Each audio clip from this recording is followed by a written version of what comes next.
देश के पूर्व प्रधानमंत्री डॉक्टर मनमोहन सिंह के निधन से सियासी गलियारे में शोक की लहर है। केंद्र सरकार ने देश में 7 दिन का राष्ट्रीय शोक घोषित किया है। पीएम मोदी सहित तमाम नेताओं ने दिवंगत प्रधानमंत्री को श्रद्धांजलि दी। आज उनका पूरे राजकीय सम्मान के साथ निगम बोध घाट पर अंतिम संस्कार किया जाएगा।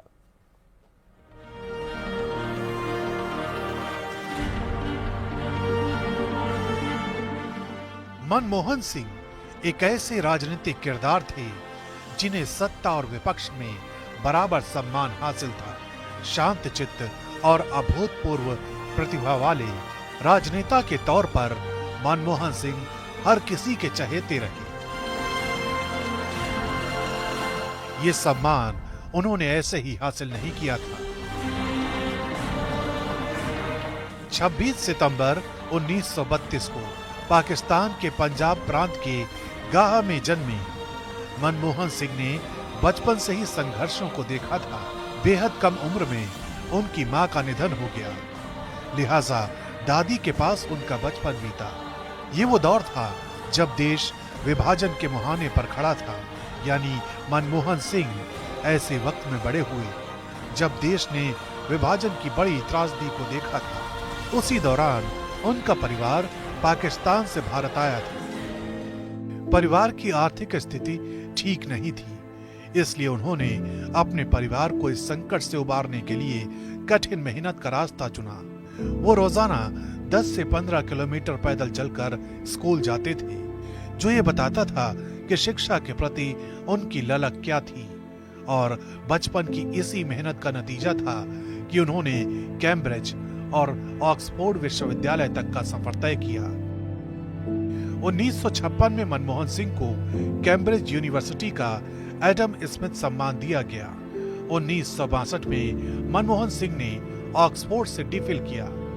1987 में भारत के दूसरे सर्वोच्च नागरिक सम्मान पद्म विभूषण से नवाजा गया।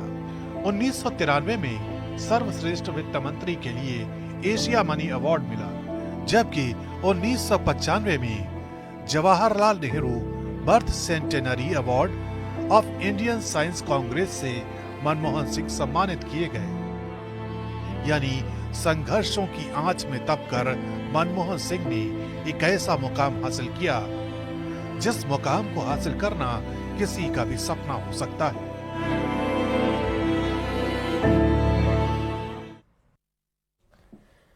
दिवंगत पूर्व प्रधानमंत्री मनमोहन सिंह को दिल्ली आवास पर झारखंड के सीएम हेमंत सोरेन ने भी श्रद्धांजलि दी। उनके साथ उनकी पत्नी कल्पना सोरेन, ग्रामीण विकास मंत्री दीपिका पांडे सिंह भी रही। सीएम ने मनमोहन सिंह के निधन को अपूरणीय क्षति बताया। वहीं गांडे विधायक कल्पना सोरेन इस मौके पर काफी भावुक नजर आईं।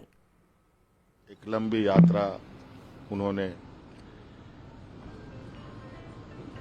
की है और इसमें इस देश को एक नया आयाम दिया, एक नई दिशा दी और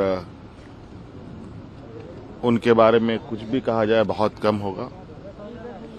बहुत कम लोग ऐसे आज के समय मिलते हैं। उनके अनुभव, उनके दिखाए गए मार्गदर्शक इस देश के लिए एक मील का पत्थर है। एक परिवार को मजबूत रखने का जो एक व्यक्तित्व है, वो सिर्फ घर के लिए नहीं, पूरे देश ने एक अपने व्यक्तित्व को खोया है, एक अनोखा व्यक्तित्व। और आज हम लोग सब लोग आए हैं और अपना दुख यही व्यक्त कर रहे हैं कि उनकी आत्मा को शांति मिले और कहीं ना कहीं सब लोगों को इस मुसीबत के समय में मिलजुल करके उनकी आत्मा की शांति। और मैं हमारे आदिवासी में जैसे बोलते हैं कि मरंग गुरु के चरणों में उनकी बस। तो दिवंगत पूर्व पीएम का आज अंतिम संस्कार किया जाएगा। सुबह 11:45 पर अंतिम संस्कार होगा। निगम बोध घाट पर अंतिम संस्कार किया जाएगा।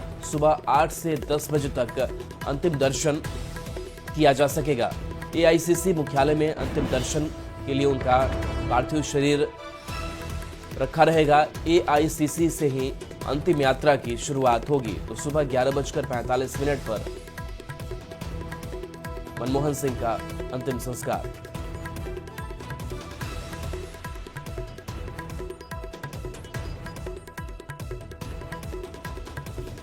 और फिलहाल रुकेंगे एक छोटे से ब्रेक के लिए, जल्द हाजिर होते हैं।